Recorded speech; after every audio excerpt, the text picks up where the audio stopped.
20. Why would the only caretaker of a beloved family member recklessly risk her life, knowing that if she died, there would be no one to take care of said family member? Those words rung through her mind over and over again until she was dizzy with cold and guilt. What had she been thinking? Kai was right. They never should have gone after those brigands. She shouldn't have been so impulsive, so reckless, knowing all that she stood to lose. All that Ye stood to lose. So why had she done it? Somehow, when she stumbled into the room she was doomed to share with Kai for the night, he was already dry and lounging on the bed. Only his wet hair betrayed their recent romp through the rain. "Try not to drip on the floor," he muttered, eyes closing again. "And don't be too loud. I'm trying to sleep." She sputtered, flicking her sodden hair out of her face. Her teeth chattered in her jaws. The room seemed even colder than outside. "Please step out of the room for a minute," she said, teeth chattering. "I'd like to change." "There's a washroom downstairs," he mumbled, flinging his arm over his eyes as if to block out light. So dramatic. It was nearly dark in the room. "It's full of drunk men," she cried. Kai let out a long-suffering sigh, flinging his arm away from his eyes. "Fine. Only because I'm a gentleman. And no evanescing back here until I say I'm ready, understand?" She fixed him with her fiercest glare. He grinned. "Understand," she said. "You don't seem to trust me." He attempted a pout, but failed miserably. "I don't." He stood, cocking an eyebrow and crossing his arms. "I'll leave, and I won't return until you say." "Promise me—" "Don't flatter yourself." Kai snorted and vanished. Embarrassment flashed through her, but she tried to shove it away as she set to work peeling off her soaked garments as quickly as possible. She hung her clothes up next to Kai's by the windowsill, praying they would be dry in the morning, and hastily donned one of the few spare sets of robes that she'd brought. Plopping herself on the edge of the bed, she fought to get her stockings over her damp feet. She had barely finished saying, "Finished!" when Kai appeared, taking up his usual spot on the bed. A squeak burst from her lips as she startled and leapt off the bed, hobbling to the wall as she shoved her remaining foot into the stocking. He grinned, leaned down, and grabbed the folded quilt at the foot of the bed. With a cocky wink her way, he spread it over himself, turned on his side, and closed his eyes. Without opening them, he said, "My offer still stands." "What offer?" The instant the words left her lips, she regretted them. Kai only smirked wider, snuggling deeper under the quilt. He wasn't looking, but Aranya said anyway, "I'd consider it if I were interested in being eaten alive by bedbugs." He remained unperturbed. Growling a curse under her breath, she grabbed Kai's satchel to use as a pillow and emptied hers of its last set of robes to use as a blanket. Then, with one last glare at her smug rival, she lay down on the hard wood. It was unforgiving on her tired muscles. She dreamed she was back in Sushui, in her tenement with Ye. He was curled up at her chest, tail flicking lazily in his sleep, getting fur up her nose. She snorted, wriggled her nose, and nearly sneezed, tried to scoot away from all the fluff and cat hair that seemed to constantly coat her clothes and find its way into her mouth. Finally, that tail stopped moving, stopped bothering her. She could truly sleep now. But shadows played against the wall of their bare-boned tenement, dancing across Ye's still form. Her eyes followed the erratic movement, a chill creeping down her spine. Suddenly, a bolt of certainty hit her like lightning. She knew before she knew, as one does in dreams. She knew before she flung herself upright in bed, before she reached for that soft white bundle, before her hand caressed fur.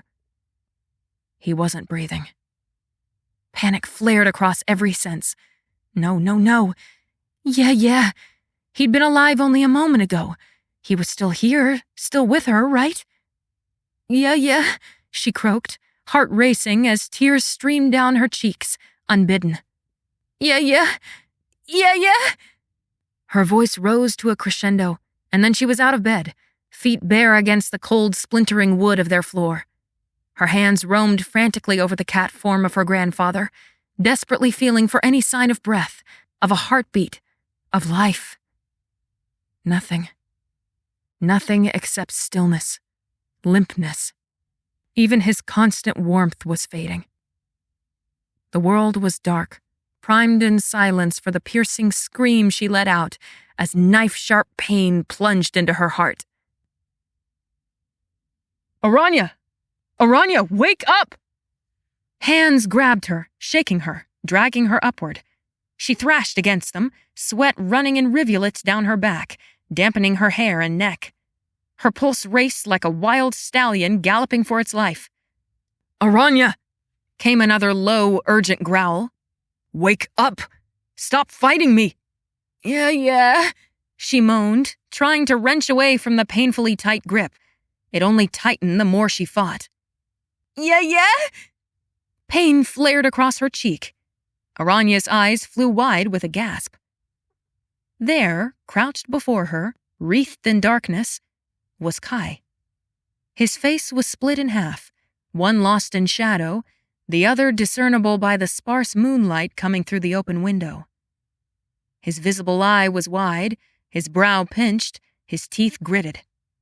A vein stood out stark on his forehead, and another running from his neck to his clenched jaw.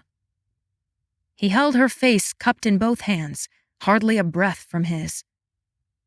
She shut her chapped lips, the pressure in her lungs easing as the knot in her throat lessened. Her face was wet, salty tears sliding between the crease of his knuckles down to drip off her chin. Their gazes locked, and Aranya thought she'd never felt so vulnerable in her entire life. There were no smiles to save her, no armor she could don for protection. There was nothing, save the raw truth of her tears and pleas for yeah. Oh, fathers. She might have berated herself for acting the fool, for humiliating herself, and possibly angering the guests in this inn if she'd truly screamed aloud. But all she could do was lower her head and weep harder. He's not dead, Aranya, Kai whispered, the warmth of his lips hovering above her forehead. It was just a dream. Just a dream. A shudder swept through her from head to toe. The sobs came harder, and she leaned forward to rest her forehead on his shoulder, above his collarbone. Breathed the deep, trembling breath of his increasingly familiar smell. Something about it soothed her sobs to ragged gasps for air. He didn't stop her or pull away. Yaya is safe in Sushui. He'll be there when you get back. But would he? What if he wasn't? What if she missed his last days? What if she finished this, returned home, and he wasn't there anymore? What if there was no home to return to? She wouldn't voice her questions, though. Kai had seen too much already.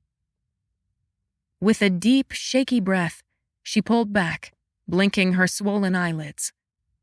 Kai's hands slid from her, except one, which rested gently, light as a murmur, on the side of her knee. Go back to sleep, he whispered. Then he stood, left her sprawled there, her back propped up against the wall, shoulders slumped and shivering. He crossed the distance to the bed, ripped his cloak off the poster, and marched to the floor by the door. He didn't claim the bed. He left it open. For her. She nearly stumbled to her feet with a groan and toppled into it. Instead, she swallowed and shifted down to the floor, stubbornly. She would take his kindness, but not his pity. Or was she accepting his pity and rejecting his kindness? She was too tired to care, and her heart still ached with unrealized loss. A shudder, and she closed her eyes, letting sleep claim her again.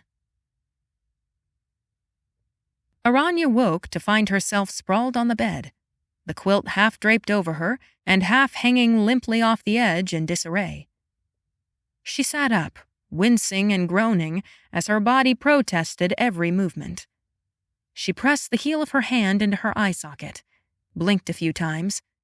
Her vision clarified to find Kai likewise collapsed on the floor beside the bed, one arm beneath his head, his cloak leaving his feet uncovered.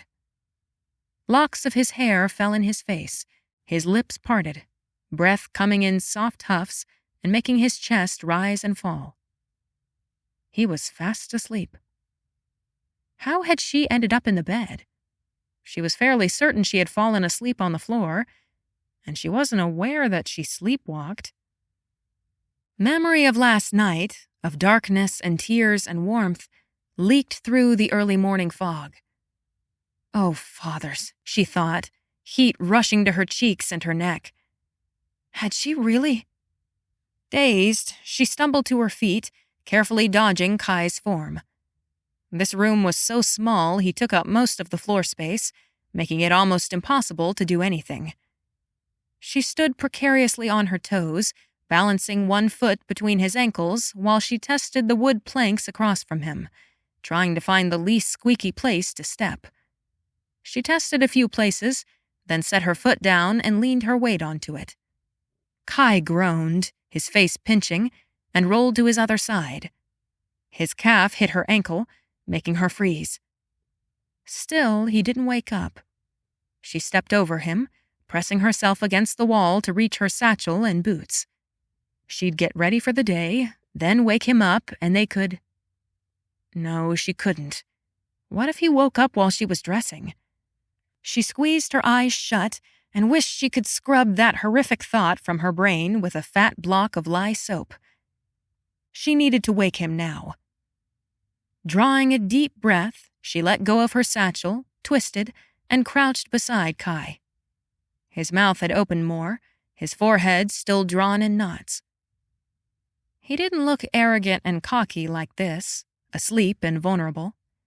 He almost didn't look like Shi Kai, Evanescer and her rival. Instead, he seemed more like a handsome young man. One that Yeah would love to meet. She reached out a hand toward his shoulder, gritted her teeth in preparation for those eyes to flash open, for hazel eyes to meet hers, for the memory of last night to come into focus in those irises. He'd look at her, the nightmare between them, and somehow they'd have to pretend it never happened, because she sure wasn't going to acknowledge her fear to him, and he wasn't going to acknowledge that he'd been kind to her. She couldn't wake him up, couldn't find the strength to reach out and shake his shoulders. Well, changing clothes in this room wasn't an option. That meant she would have to grab her things, sneak down the stairs to the washroom, pray it was empty, and get ready there. She slung her satchel over her shoulders, scooped up her last change of clothes that was strewn across the floor, and went to grab her boots. Her eyes widened at the unexpected weight. And then she suddenly didn't care one bit that Kai was sleeping so peacefully. "Rocks?" she cried, hefting them up. "You filled them with dragon-blasted rocks? What in all the seven—" Kai groaned, wincing, and flung his arm over his eyes. "Loud," he mumbled, before letting out another groan and rolling to his other side.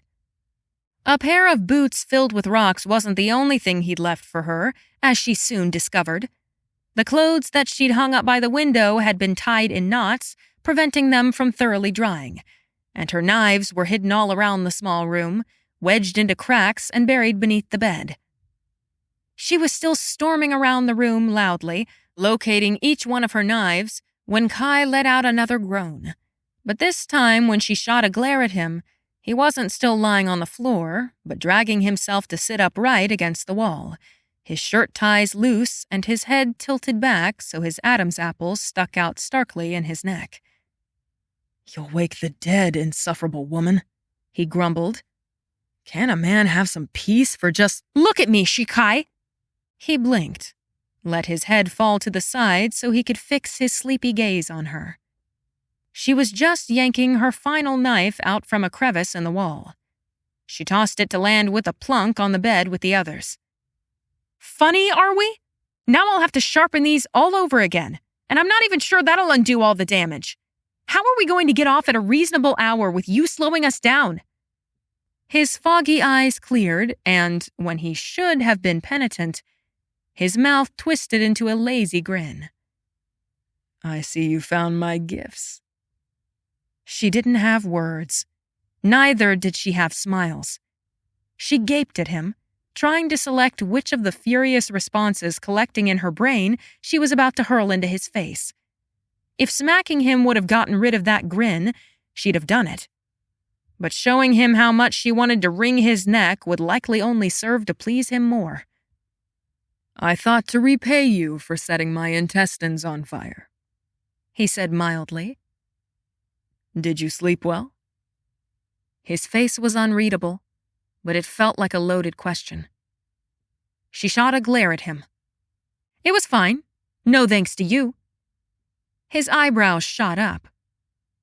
All right, perhaps that wasn't a fair thing for her to say. She glanced away quickly and refused to look back when his gaze burned the side of her face, or when he sighed and stood up, leaning against the wall and crossing his arms. She busied herself with inspecting the tips of her knives. When she stole a peek at him, he was cleaning his fingernails. I feel as though I should get some measure of thanks, he said dryly. She shot a suspicious glare his way. After all, he continued, blinking slowly as his attention lifted from his spotless nails to her. You are quite heavy. I think I permanently dislodged some vital tendon in my back. Her fist closed around the hilt of one of her knives as she whirled on him. Are you saying you put me in the bed last night? She didn't realize she was pointing the knife in his face like it was her finger until he reached out, took hold of her wrist gently, and lowered it. Well, he said, dropping her hand and smirking, I suppose you could have floated there by yourself. She stopped herself. No insult that came to mind seemed strong enough. She resorted to snapping, I hate you, and set to untying the knots in yesterday's clothes so she could pack them. He wouldn't believe those words. Even she knew they weren't true. They came out anyway, propelled by embarrassment about the nightmare last night and irritation from the pranks this morning. But Kai was silent, which was probably because of some other reason that had nothing to do with the thoughtless words she'd just spouted. After all, he hated her even more than she disliked him.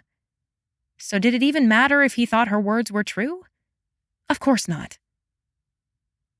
Well, I'm hungry, said Kai, his voice suddenly brisk. I'll leave you to your... He waved his hand vaguely in the air.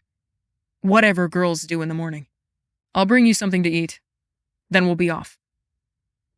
He was opening the door before Aranya blurted, To answer your question, of course I'm not going to thank you for putting me in the bed.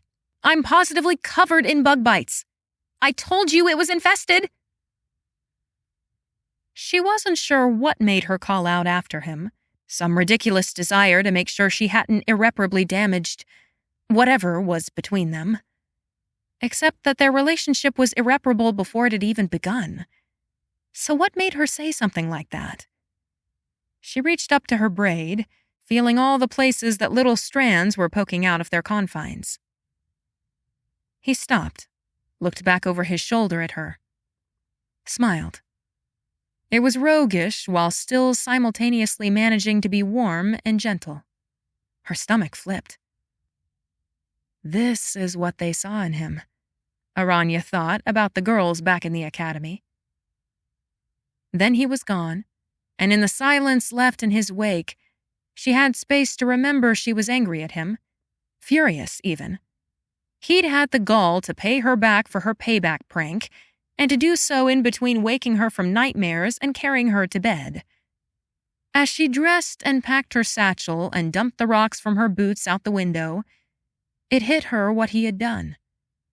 He'd given her something to think about this morning, something to be angry about, something to fight with him over, so she didn't have to endure the painful awkwardness of facing him after last night, when he'd soothed her tears and calmed her with the brush of his thumbs, giving her a shoulder to weep on in the dead of night when her fears had gotten the best of her.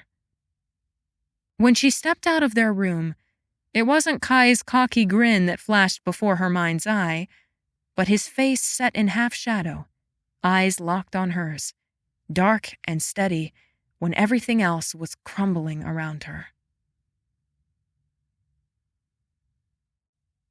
21.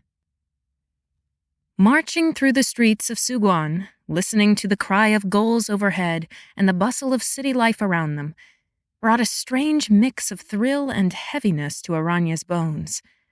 This place felt more like home than any other, her having come here so young to train at the academy. But it also felt different, being a graduate now. Not that long ago, she walked these streets, to and from the academy to the tenement where Ye lived. The other students hadn't been granted the luxury of leaving the grounds, but she'd been given special permission for Ye. Gravel crunching under the soles of her boots, the jolting rhythm of carts in the street, the bright blue sky above her, the mountain looming to the west, the rising height of the magnificent palace towering at its base over the rest of the city, all of it made her remember what it was like to feel a heavy weight on her shoulders. Whether she succeeded or failed, whether she passed all her classes, received a good enough appointment. It felt no different this time. Her heart fluttered in her chest, her bottom lip twisting between her teeth. Report to the Secret Services with Shi Kai. It didn't seem real. But it must be real, whatever the case was they were being summoned for. She wasn't going to mess this up. Kai hadn't uttered more than a couple of grunts the entire day, and that was fine by her. Whenever she looked back, however, his eyes were alert, scanning every which way. Though the palace was right beside the academy, she'd never been inside. Thus, walking its hallways now shrouded her in awe. And special assignments and Qigong's threats to dismiss her fled her mind in an instant. It was the grandest building she'd ever seen, the inside even more magnificent and colorful than the outside. They passed a grand staircase guarded by 2 life-sized replicas of Qilins. We battled one of those. Aranya nudged Kai, nodding toward the fearsome statue. 1.5 if you count the baby. But then again, the baby did nothing except whine, so probably only 1. He didn't even grunt in response. This place is covered in so much gold, she said, compensating for his silence. Do you think it's real or simply paint? His eyelids lowered slightly, as though exasperated by her question. Do you know where we're going? He grunted. Good, because I'm lost. She wasn't actually lost. She could hardly call herself an academy graduate if she lost herself in a building 5 minutes after entering it. But sometimes the difference blurred between knowing where one was and where one was going. When Kai led them down a side hallway, flashing the summons they'd received to the standing guards, she reached up and scratched her chin.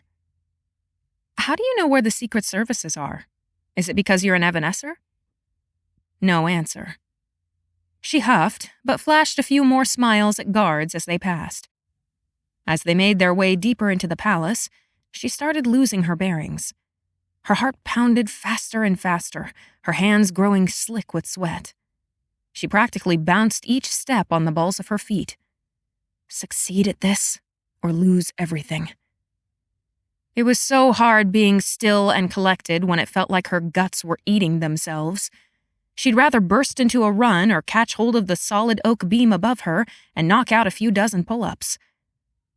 Kai eyed her from the side, so subtly she almost didn't notice it.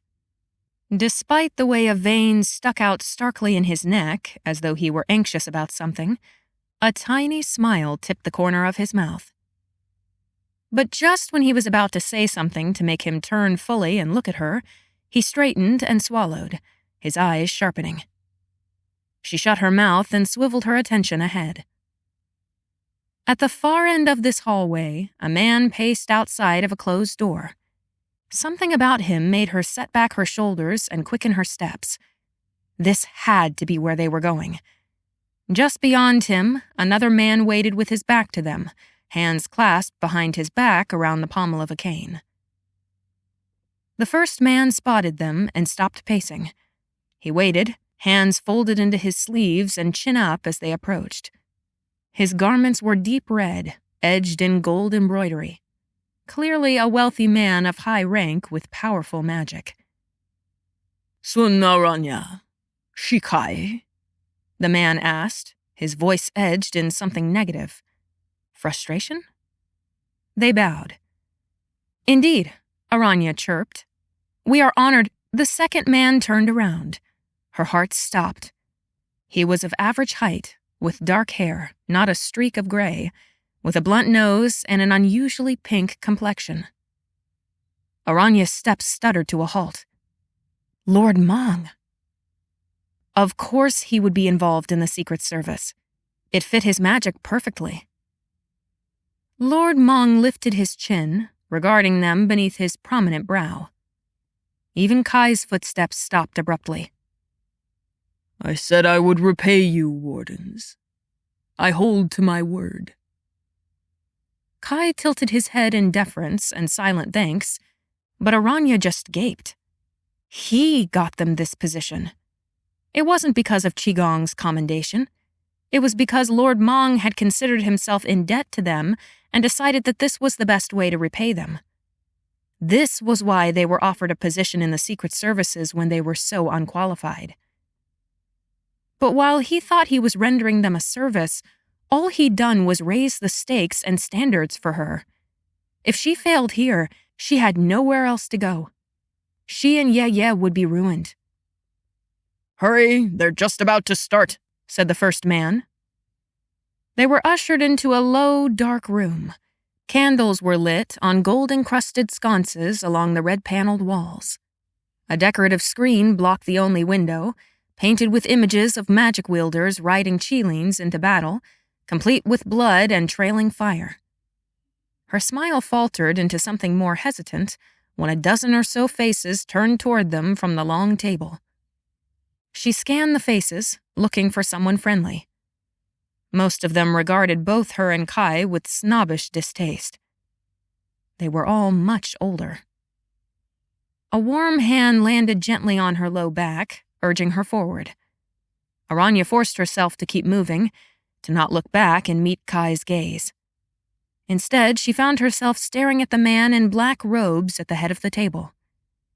It was Kai's subtle guiding hand that helped her keep moving toward the two open cushions along the left side of the table. When they were seated beside each other, she chanced to glance at him, but his attention was glued to the man in black. Everyone here was dressed so nicely. Aranya wiped her clammy hands on her much simpler robes and tried to keep them from twisting themselves into the fabric. It was the effort of 100 horses to keep her mouth firmly arranged in something close to a smile.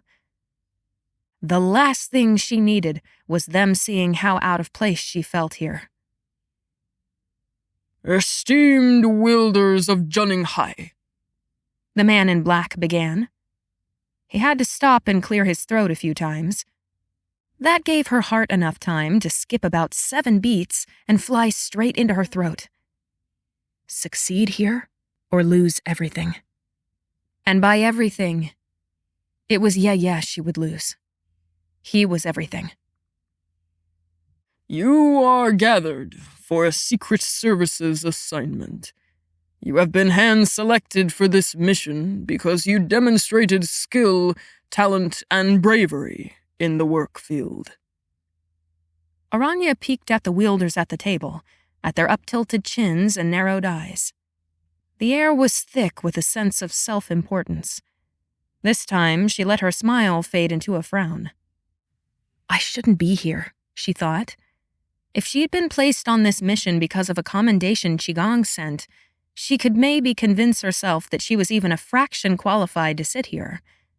but knowing it was a favor from Lord Mong, she couldn't even try to pretend. Kai's face betrayed none of the same emotions. In fact, now that she looked at him, his chin was lifted too, his eyebrows tilted to a haughty degree. Was he trying to fit in, or was this stroking his ego? This mission is top secret. Leaking information is tantamount to treason, and will be dealt with accordingly. Treason? She pursed her lips, though no one else seemed to flinch. What could be that serious? The man in black continued along this vein for some time, going over logistics of Secret Service assignments. A few forms were passed around and subsequently signed by all parties present. Aranya was too busy watching the people around her to notice that she'd signed her name lopsided. Had the man with the long beard across the table taught a few of her classes? Now, for the particulars of this mission, the man said. She shifted forward on her mat, fighting the urge to prop her chin on her elbows. Her eyes fixed on the head of the table. Can't. Fail. He sniffed, adjusting his spectacles, collecting the parchments in front of him into a neat stack. With a pointed look at each wielder around the table, he waved a hand to dismiss his attendant. The door closed with a soft thud. He began speaking, his voice pitched lower than before, quieter. It wafted over them like the steam from a teapot without its lid. It had the same slightly suffocating feeling that came when one breathed too much of such steam through their nose. For the past 12 years, wielders across the Empire have been vanishing without a trace. 11 high-profile wielders, to date, have disappeared. With each new disappearance, new parties have been dispatched, but all have proved fruitless. This time, however... He stopped, narrowing his brows and splaying his hand wide on the stack of parchment before him. You must succeed. The missing wielders, whether dead or alive, must be discovered and their mystery solved. With Fong Sedong, an academy defector, amassing barbarian troops on the northern border, this security threat must be resolved. Aranya barely kept herself from blurting, "Who's Fong Sedong?" Instead, she glanced toward Kai, trying to ask him with her eyes. He ignored her. Your job will be to locate each missing wielder, or proof of their deaths, and bring them back safely to Suguan. If they are deserters, traitors, then they must be tried and executed. Now, for the missing wielders. He began listing them off. Pen Tao, High Seer, was the first to vanish 12 years ago. He resided here in Suguan. Du Liosien, Evanescer, vanished from Suguan 9 years ago. At this, Aranya shot a sharp look at Kai. Not so much as a muscle clenched in his jaw.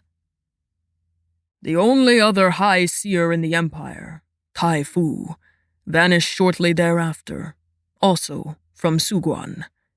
Then Xian Hanying, Riverbender, from Funsi. A riverbender? That was an uncommon name given to those with extraordinarily potent magic pertaining to the manipulation of water. Aranya's brow wrinkled, and she tilted her head to one side as she listened. He continued listing more off. Kong Lei, Siren.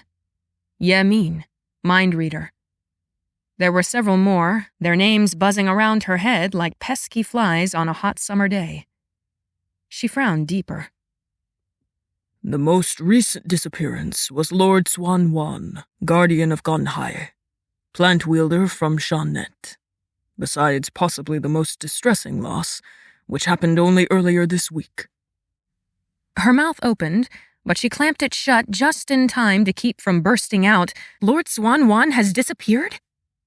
The sudden movement caught the man's eye, and he frowned at her. She swallowed. A guardian had vanished? It hardly seemed possible. The Guardians were the protectors of each High territory. Their primary job was to keep the Mwagwe at bay and ensure magic was used only in its proper context, service to the Emperor. How had one gone missing, and she had never heard of it? How had this secret been kept?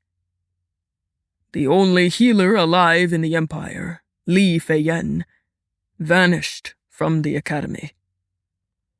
At that, Aranya did actually gasp. Fei-Yen had disappeared? One of her classmates? Aranya pressed a hand over her mouth, her guts sinking within her. Sure, she had never been close to the healer. No one had, for even though she was a student like the rest of them, she spent most of her days healing. But Aranya had fought her a dozen or so times over the years in arena battles. The healer was only a couple of years younger than her, with more spunk and wry humor than half the academy students combined. Though she had no battle magic like Aranya or many other students, she'd always been a fierce opponent. Kidnapping the healer from the academy would have been an extraordinary feat, with so many guards and magic-wielders everywhere. Escaping by herself would have been only a fraction easier.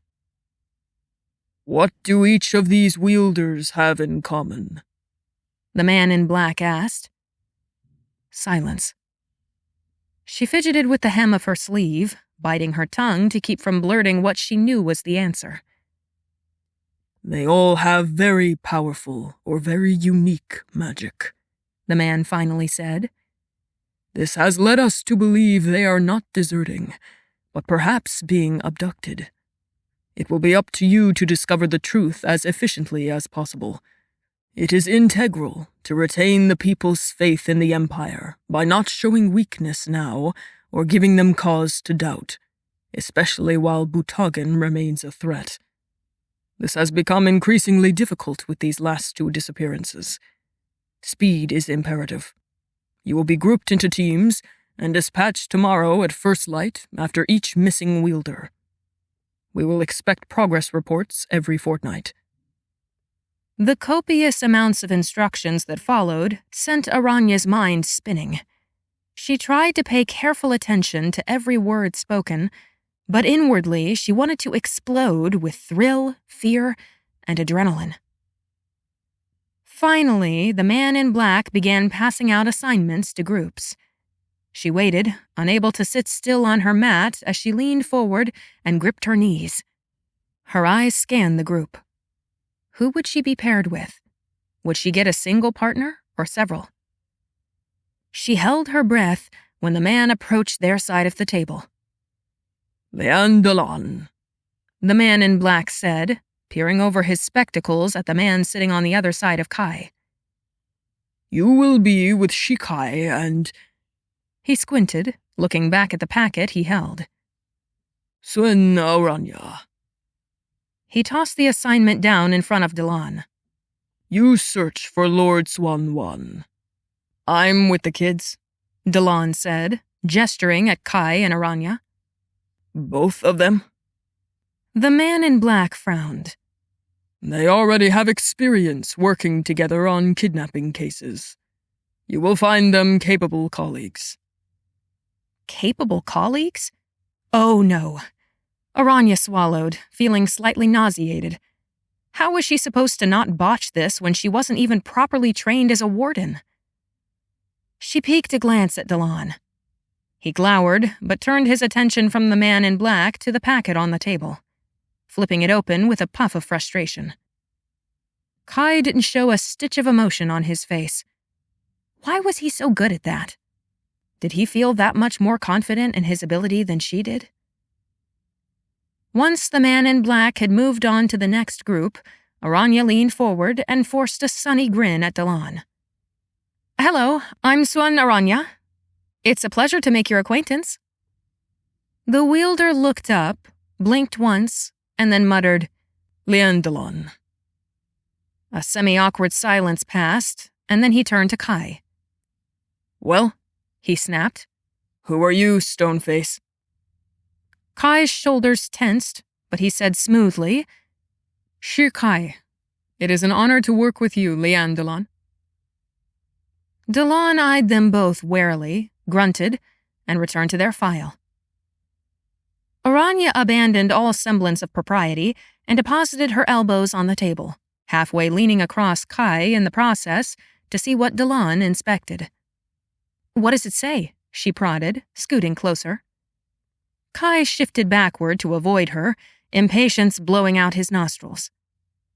Talon didn't look up as he muttered, Lord Swan disappeared from his home in Shawnet. Oh, there are copies for each of you. He withdrew them and slapped the stacks down on the table. Aranya leaned further across Kai to claim one. One glance at him revealed another impatient glower. She tossed him a grin and slid the pack in front of her. Inside, she found ample details about the Guardian, his family, his appointment, and history back as far as when he joined the Academy, his highly unusual magical abilities, and his disappearance. She lost herself in reading, hardly noticing as wielders filed out of the room. She was vaguely aware of when someone handed Talon a string of coins for their journey. The man in black dismissed everyone as Kai only thumbed through the pages, quickly skimming. Aranya intended to absorb every ounce of information in this packet. Well, Talon announced, climbing to his feet and wincing as he stretched. It appears we will travel to Shawnet tomorrow. Prepare yourselves. Her fingers turned to ice, but she braced her shoulders and nodded. She wouldn't fail. Would not fail. 22. After an evening of poring over the notes she'd been given about the missing guardian and a night of mediocre sleep, Aranya was ready the next morning before dawn by the western gate of the palace, their appointed meeting place. Talon showed up next, and finally Kai. The latter received a pointed look from the former, which was humbly received and then promptly ignored. Kai's face shifted the moment Talon looked away, his eyebrows lowering in the vaguest expression of distaste. His humility was never true.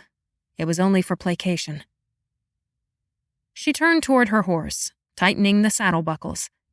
Kai's quietness in front of Qigong back at Sushui Ward Post hadn't been because he was particularly teachable or because he was an especially quiet person.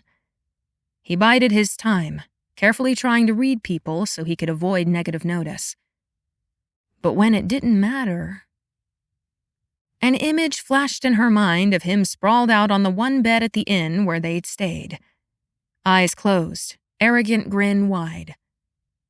Looking at him now, all serious and stern, she never would have guessed at his true personality. What was he like around his friends, his family? "Good morning," she said. You both properly armed? Talon asked, wrinkling his nose. Did you bring the information packets? Aranya nodded to both counts, patting her robes where she'd rolled up the parchments and concealed them on her person. Here's the plan, Talon continued, swinging himself up onto his horse. He wasn't a tall man, but he was built for strength. His jaw was sharp, lined with a beard, and his eyes were half hidden beneath a prominent brow. We will ride to Shawnet. It should only take a few days, and then we will begin our investigation there. Lord Swan has only been missing for a few weeks, so our trail should still be somewhat fresh. Sounds like an excellent plan, said Aranya. Talon eyed her as they rode out through the gate to begin their journey. You're very chipper in the morning. Kai muttered something under his breath that sounded awfully close to, "It gets old real fast." But when she shot him a look, he was as impassive as always. And you are not very chipper in the morning, said Talon to Kai. Kai merely shrugged. One swoon Aranya is plenty for this group. Talon raised an eyebrow and glanced between his mild expression and Aranya's darting look of irritation. He shifted in his saddle to better face them both. I think we could all do for a good history lesson on this. He gestured between the two of them. I'm no scholar, but something tells me you two aren't exactly simpatico presently, despite whatever they said back at the palace. What turn of events landed you here? We're wardens from Sushui Ward Post, Aranya said. We solved a kidnapping case not too long ago. So you're here because you proved yourself brilliant beyond belief at the call of duty? Talon asked, not bothering to hide the sarcasm in his voice. We're here because the government is stupid, Kai muttered sourly. We're here because the girl we rescued was the daughter of someone important, said Aranya. Talon glanced at them again, tilting his head to one side and stroking his beard. Start over. If we're to work together, I need to understand. Aranya plunged into the tale, beginning from when she first arrived at Sushui Ward Post until now. Wait. Talon stopped her. You're only a partial shifter?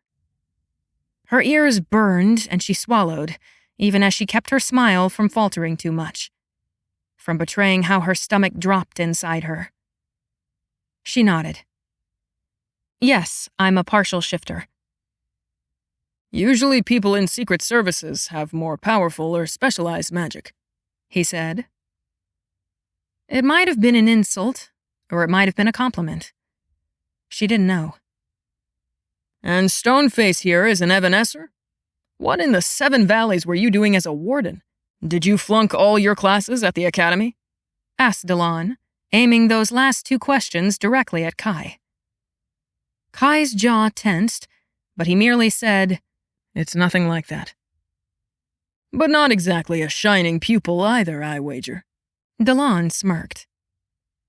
I knew you weren't the studious type the minute I saw how you read the information packet, unlike your little companion.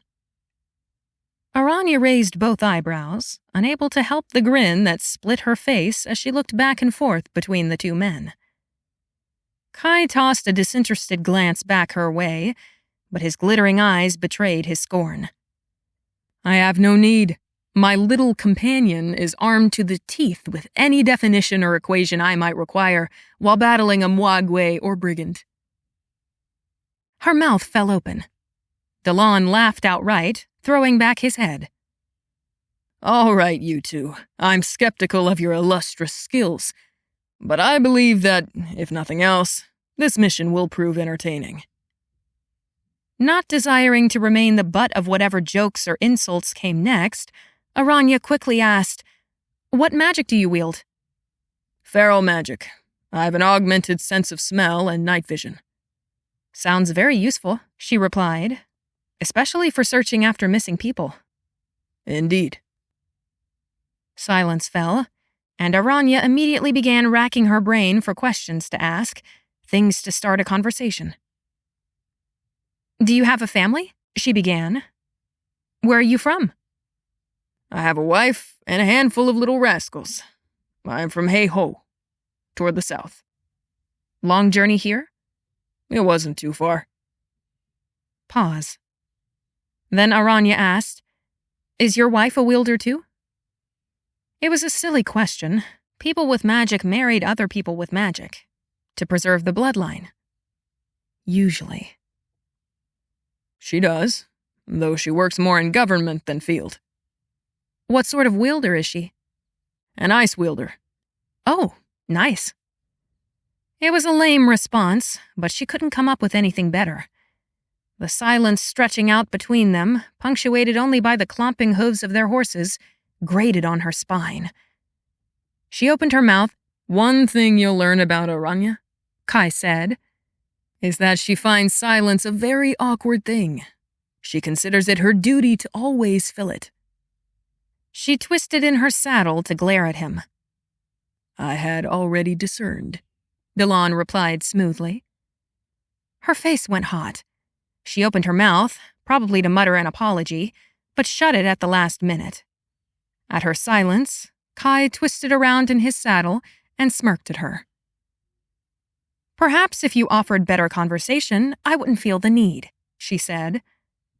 He only grinned and faced forward again. Talon glanced between them and muttered, Fathers have mercy on me. Then a second later, he sniffed, scowled, and whirled on them. Who packed the cheese? Cheese? Asked Kai. Yes, cheese. One of you packed it. I can smell it. Dragons, that stuff stinks. I can't think clearly near it. Aranya winced. I packed some. Get rid of it. Get rid of it? But it's perfectly good. I don't care. Aranya glanced back at Kai to find him looking like he'd just discovered the juiciest secret. She shot him a look that she hoped he understood to be, "No cheese pranks, Kai." But he only smirked and looked away. That night, there was no nearby town, so they were forced to camp in the middle of the wilderness.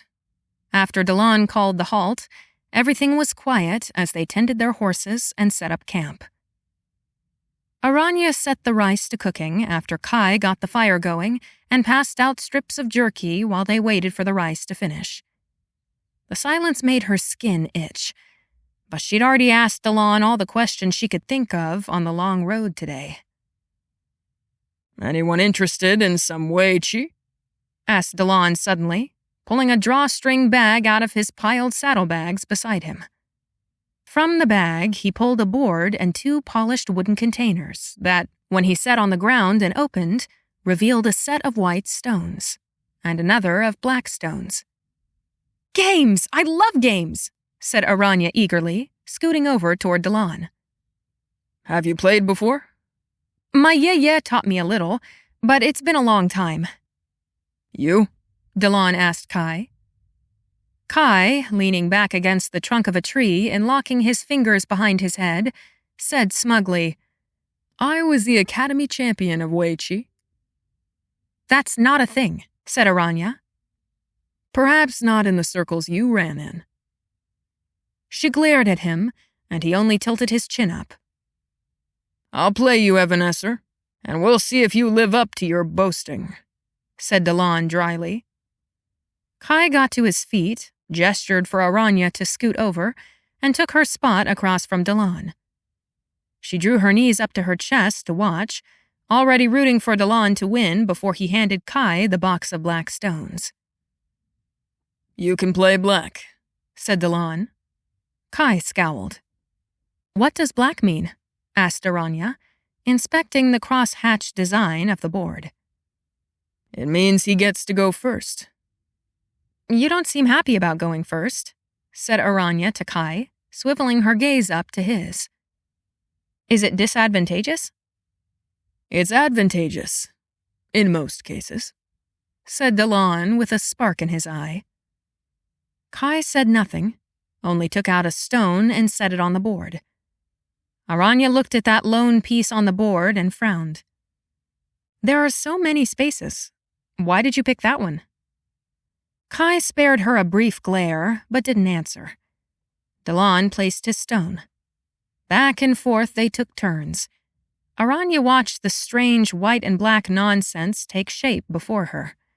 Her eyes widened when Kai reached out and plucked one of Talon's stones off the board. Why'd you do that? She asked. I thought you said you played this before, said Kai. It's been a long time. He captured my stone, said Talon. Because he surrounded it with his. Oh, I remember that now. Does that mean Kai is winning? Talon sighed, didn't respond. They kept putting pieces out on the board, turn for turn. Then he exclaimed, 7 valleys, boy. You've got to get off the defensive if you're going to take any territory. I know what I'm doing. Academy champion my elbow, muttered Talon. Several moves later, he was pulling 5 of Kai's stones off the board. Kai's jaw flexed, but he continued placing his stones. The game progressed. Sometimes Kai and Talon placed their stones faster. Other times, Kai took his time studying the board. I'm so lost, said Aranya. I don't remember wei-chi being so complicated. The rules are simple. It's the strategy that is so complex. Makes it interesting, said Talon with a grin at Kai. Kai had a piece in his hand as he stared at the board. Then, slowly, he sighed and put it back in the box. Pass, he said. Pass, said Talon with a smirk. Did you just lose? Aranya asked Kai. She looked back at the board, at the seemingly random pattern of black and white stones. You're too reactive, said Talon to Kai. See, look here. He took several of the stones off the board. This was several turns ago. You could have placed your stone here, and it would have put me in a real bind. I'd have to give up these weaker stones to keep from losing these stones here. But you were too busy defending yourself after that fool move you made earlier in the game. You couldn't catch your balance after that. If I hadn't made that move, these stones would have been captured, and I'd have lost this territory, said Kai, pointing at the board. You should have moved it here, said Talon, taking one of Kai's black stones and setting it down on the board. That's too risky. It opens up— No, look now. Let's play it out again from this point. They went back to playing. Aranya's eyes glazed over dully. Kai's brow furrowed more and more, while Talon's expression was mild. After each play, he sat back, crossed his arms, and stared at Kai while he studied the board. Finally, they stopped playing. Kai supported his chin on his fist, elbow on his knee, and frowned at the board. You see what I mean now? said Talon. When Kai didn't respond, Aranya scooted closer to him and bumped him with her elbow. Without moving his head, he shifted his gaze to her, saying nothing. My turn, she said, and flashed a grin. Unless you want Talon to beat you again. Kai's face became a glare. Then, with a huff, he gathered his long limbs and got to his feet. Aranya scooted across Talon, cracked her knuckles, and fixed her fiercest, squinty-eyed face at him. Don't worry, I'll go easy on you since you haven't played in a long time, said Talon. His blunt and blockish fingers sorted the colored stones back into their boxes. No mercy, said Aranya. No mercy? Repeated Talon, eyebrows raised. I won't show mercy to you, so you shouldn't show any to me. You sure have a lot of confidence for a woman who doesn't remember the rules, said Talon, eyebrows lifting even higher. Very well. One merciless trouncing coming right up. What are you grinning about over there, Evanescer? Aranya glanced over her shoulder toward where Kai had sat on the opposite side of the fire, and was just in time to see him quickly avert his eyes from her, and a slight smirk vanish from his face. What? said Kai. I wasn't grinning. I'm going to sleep, so don't be too loud. He untied and spread out his bedroll on the ground, purposefully ignoring them. She turned her attention back to Talon and their game. Talon leaned forward and whispered, Is he always insufferable? You haven't even seen the worst of it, Aranya whispered back. Am I going first? He nodded. Where should I put my first stone? Does it matter? You said you wanted no mercy, but now you want help? She stopped, staring down at the board, the small black stone between her thumb and forefinger. Then she flashed a wrinkly-nosed grin up at Talon. Maybe a little bit of mercy? Talon sighed, rolled his eyes, and pointed to a spot on the board. This is where I'd put it. Back and forth they went, Talon reminding her of the rules as they played. When he plucked 5 of her pieces off the board, her jaw dropped, and she swiveled her eyes to his. Wait, how did you— Because you're being reckless. You're not surveying the board properly. You're not thinking through the implications of your moves. In order to succeed in this game, you have to think through what your opponent is going to do. You have to get in my brain, see the board from my perspective, and anticipate my moves. Then you can take proper, calculated risks. Less impulse shapeshifter. Slow down. She took a deep breath, blew out a long gust of frustration. She spent much more time on the next move, studying the board until it was a jumble of white and black rubbish. Talon continued playing quickly and decisively, Then, quite suddenly, Talon leaned back and said, I pass. Aranya whipped her head up. You pass? Does that mean I win? His eyelids half dropped in a glare. It means there are no more beneficial moves for me to make. The game is over when we both pass. So, I should keep going? You should pass too. Why?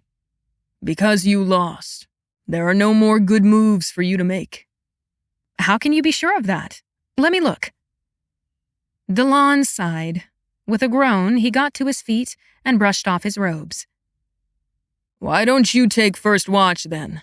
You can study the board and tell me if there are any more moves. I'm going to sleep. He grabbed his bedroll and went to the opposite side of the fire to roll it out, so the three of them were arranged in a triangle around the heat. Aranya glanced at Kai just in time to see his eyes flutter closed. She blinked. Had he been watching them this whole time? With a huff, she propped her elbow up on her knee, leaned her chin on her fist, and studied the board. In only a few minutes, Talon snored. Kai, on the other hand, made not a single sound.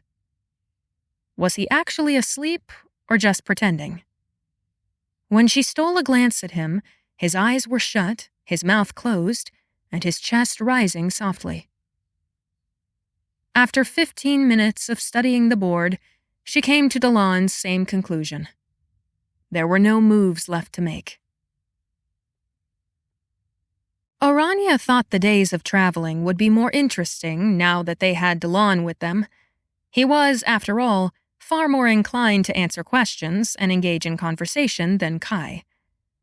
But after 2 days of traveling, it was sinking in that she was destined to travel with boring companions. Talon would talk for a little bit, but then he would grow quiet. No matter how many questions she asked, she could scarce get a complete sentence out of him. Only mere yeses and nos. On the 3rd day, he finally turned to her and said with irritation, Traveling is not a social event, Swan Aranya. Not with you two, she grumbled. Kai, who was determined to say even less than Talon, quirked his lips at this, but otherwise ignored her.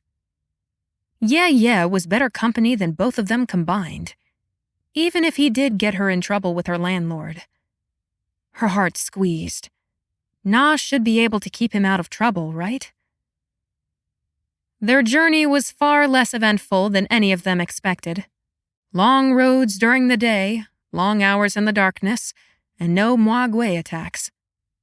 They relied on Talon's nose for just about everything, from locating water to picking safer spots for camping. One day, they'd come in the near vicinity of a skunk, and Talon had complained of a headache for the entire rest of the day. That was probably why, after hearing Talon complain that something had definitely died nearby, she didn't really think much of it until they stumbled upon a human corpse on the outskirts of Shawnette. 23. Aranya composed herself from her sudden start, glad she had just barely withheld crying out in fright. Kai swung down from his horse, followed by Talon, who'd immediately tied one of the handkerchiefs he kept in a little container of salt and dried lavender over his nose. Together, the three of them quietly approached the body lying in the grass. It was a horrendous sight, but Aranya was an academy graduate, so she overcame her squeamishness and tried to ignore the signs of decay. And the bugs. She shuddered, not being able to keep herself from glancing away. Just for a second. Looks like a warden, Talon said, reaching out and plucking the shiny pin from the corpse's belt. Not dead very long. A few days, perhaps. It's a wonder no animals ravaged it. And this stench is quite repugnant. Kai pointed to the most disgusting part of the body. Throat was slit. The body is not mauled. Probably not a Mwagwe attack, then. Looks like a murdered warden to me, said Talon. Why would the body still be here? Aranya asked. How have the other wardens not come looking? We're not that far out of town. Maybe they don't realize the warden is missing. Say, if he was planning to be gone. Talon leaned back on his heels, his eyes narrowing as he looked toward the direction of the village, then toward the north. He pulled off his handkerchief, winced at the stench of the body, then took a few steps upwind and sniffed the air like a hound.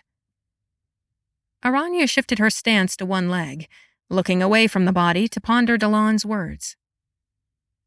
If Kai and I had been killed on the way to Suguan, no one would have known until we didn't show up.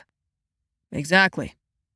So, if he hasn't been discovered yet, and we're this close to town, where could he have been going? And why would someone want to kill him? We'll have to ask, Talon said. A murdered warden is a capital offense and merits its own investigation. The local wardens can do that. Why didn't the patrols find this? Aranya asked. Talon shrugged. Too far out, lazy patrols, any number of reasons. Kai was still kneeling near the corpse, not even flinching as he studied it. He wasn't fighting when he died. He was caught by surprise. See how his weapons are all still fastened? He didn't have time to take any out, not even a knife. But he's wearing spurs on his boots. He was riding a horse? Aranya asked.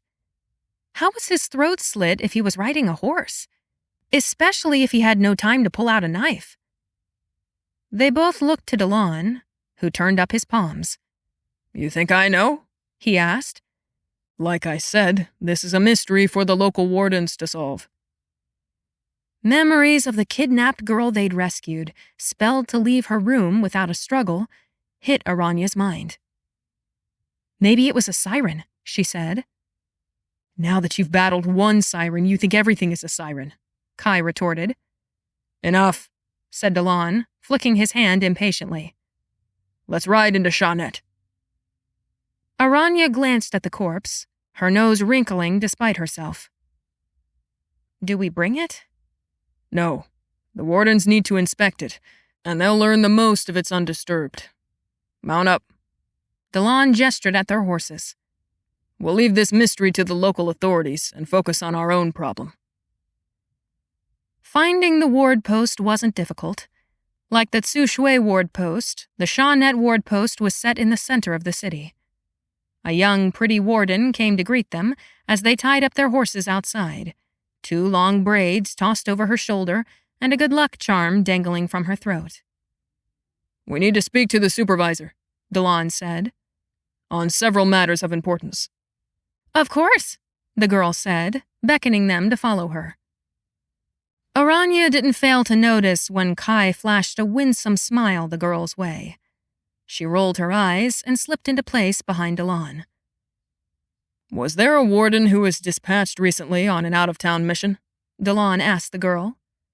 Yes, there was, but I don't believe I'm supposed to speak of it.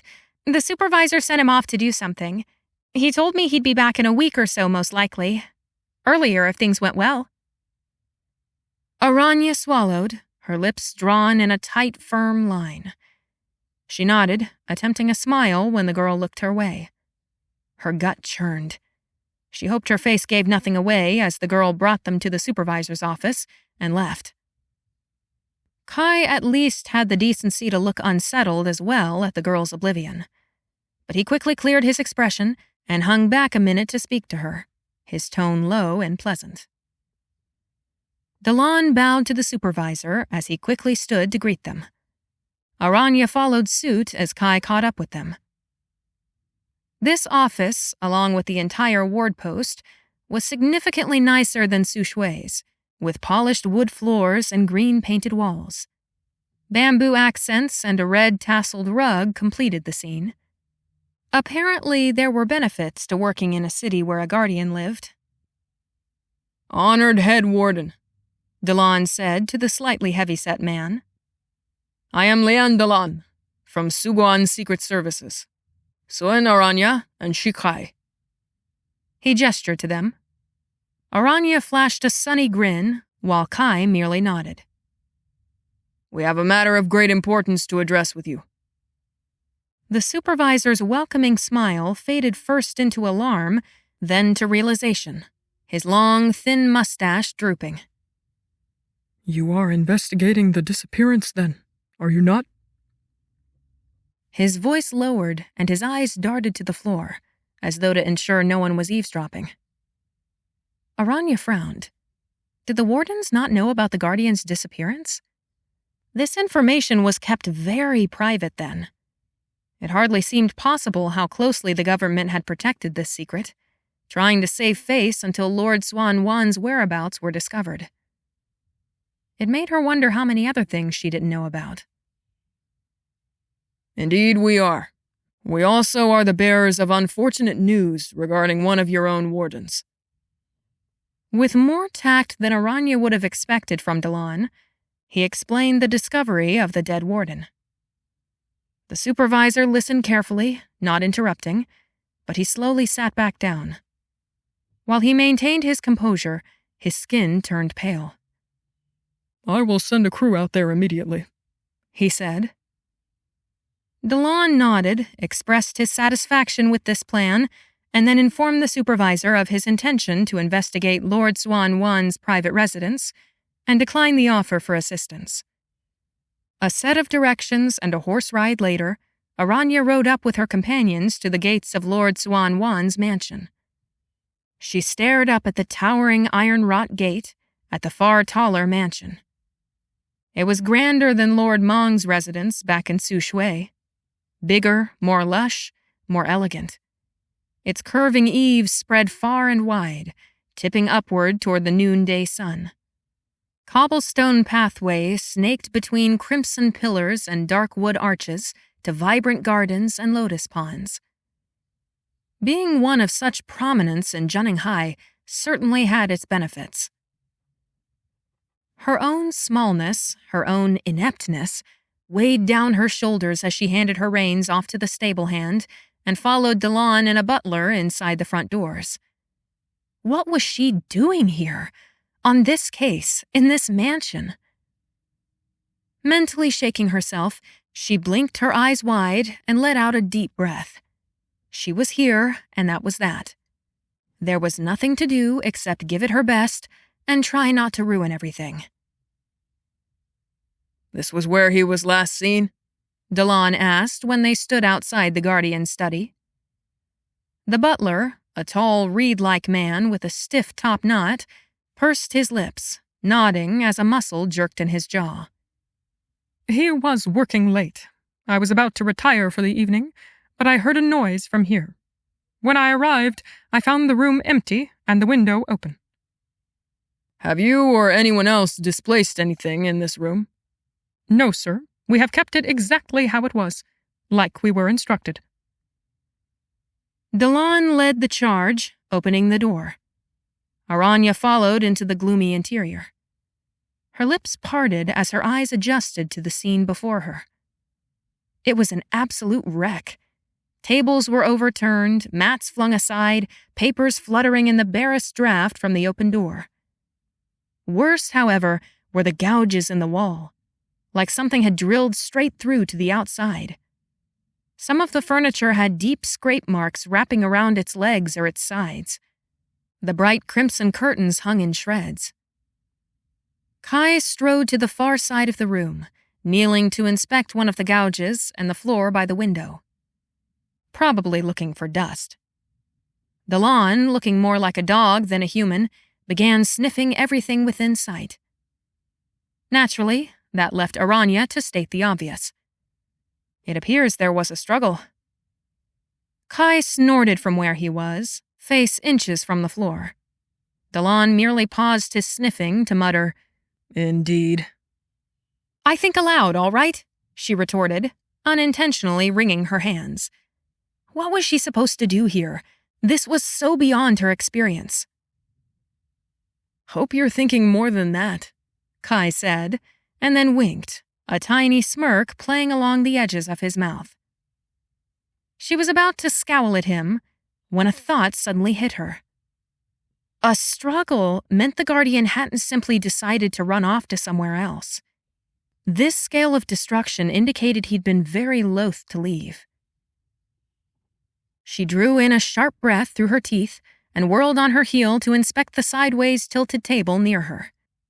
She frowned, peering closer.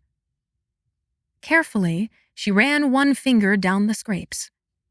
Then, catching the threads of an idea, she pushed the table into its upright position to inspect the opposite side. The same scrape marks were mirrored on the opposite side, as though whatever had caused the marks had, perhaps, wrapped around the table. And why would a kidnapper need to wrap something around a table? She traced the marks again, cognizant of avoiding splinters, noting how the grain of the wood ran opposite the scrapes. She glanced around the ground and knelt to pluck up a few dead leaves just under the table. Lord Swan-Wan made the... Aranya started to say. I smell blood, Delon barked suddenly, cutting her off. Butler, I need an article of the Lord's clothing. At her blank expression, he said, To determine if the blood was Swan-Wan's or his assailant. The assailant did not cause the destruction in this room, Kai said, still crouched on the ground. It appears that the Guardian caused most of it himself. That's what I was going to say, Aranya started. How so? Delon asked Kai. She huffed and folded her arms across her chest. Bits of plant are everywhere, especially along these holes, Kai said, pointing. The Guardian was attacked, and he attempted to fight them off with his magic. Aranya pointed at the table. It looks like a huge vine grabbed this and maybe smashed it into something. Or someone. Delon was shaking his head, but it didn't seem like it was quite directed at her. He kept sniffing the air, moving around the room, face scrunched in a wince. He shook his head again. So many scents, but... But what? Said Aranya. 3 people. I smell 3 distinct smells. One is very... smoky. Kai raised an eyebrow and shot a sideways glance at Aranya. One of the smells is vaguely familiar, said Delon, rubbing his finger between his knotted brows. I caught a whiff of it a couple times just today. Today?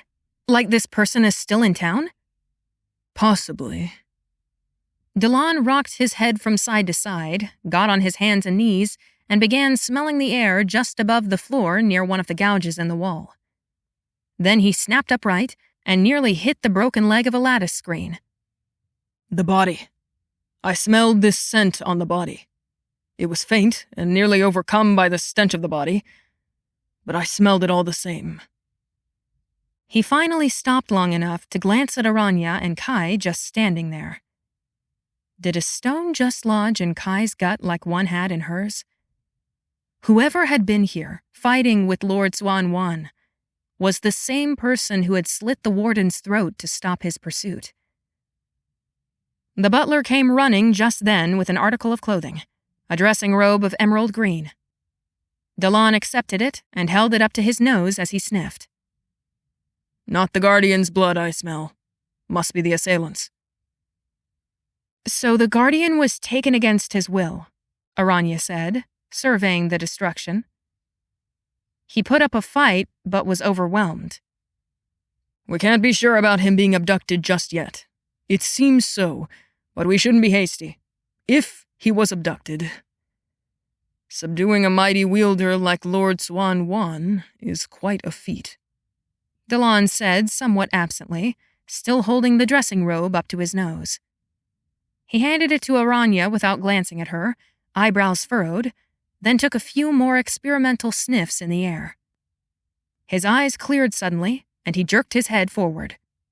I've caught the scent. It's still here. Let's follow it. He bounded through the gaping window without glancing back to see if they followed. Kai vanished, presumably evanescing to the other side of the wall. Aranya growled under her breath as she clambered up to the opening and swung herself through.